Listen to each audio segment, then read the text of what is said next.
2026 T20 world cup కు form లో లేని గిల్పై వేటు వేసి అక్షర్ పటేల్ కు వైస్ కెప్టెన్సీ అప్పగించారు.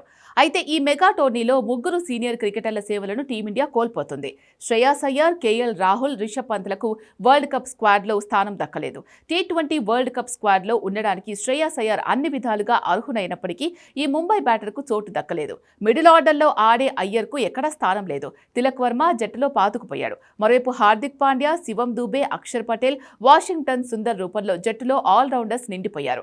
2025 ఐపీఎల్ సీజన్లో అత్యద్భుతంగా ఆడినప్పటికీ అయ్యర్ కు దురదృష్టవశాత్తు స్క్వాడ్ లో చోటు దక్కలేదు.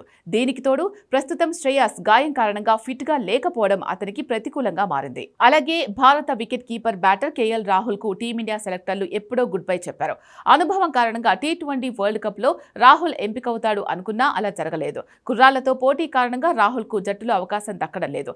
అనుభవజ్ఞుడైన రాహుల్ లేకపోయినా ఆ ప్రభావం జట్టుపై పడే అవకాశం లేదు. వికెట్ కీపర్ గా సంజు శాంసన్ తొలి ఆప్షన్ కాగా ఇటీవలే దేశవాళీ క్రికెట్ లో సత్తా చాటి సూపర్ ఫామ్ లో ఉన్న ఇషాన్ కిషన్ కు జట్టులో ఛాన్స్ ఇచ్చారు.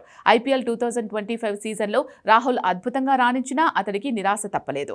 ఇక వికెట్ కీపర్ రిషబ్ పంత్ కు 2026 టీ20 వరల్డ్ కప్ స్క్వాడ్ లో స్థానం దక్కలేదు. 2024 టీ20 వరల్డ్ కప్ లో ఏకంగా ప్లేయింగ్ 11 లో చోటు దక్కించుకున్న పంత్ కు ఈసారి నిరాశ ఎదురైంది.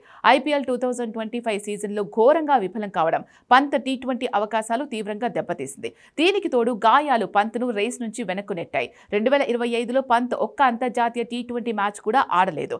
మ్యాచ్ విన్నర్ గా పేరున్న పంత్ను తప్పించి వికెట్ కీపర్స్ గా సంజు శాంసన్, ఇషాన్ కిషన్లను ఎంపిక చేశారు.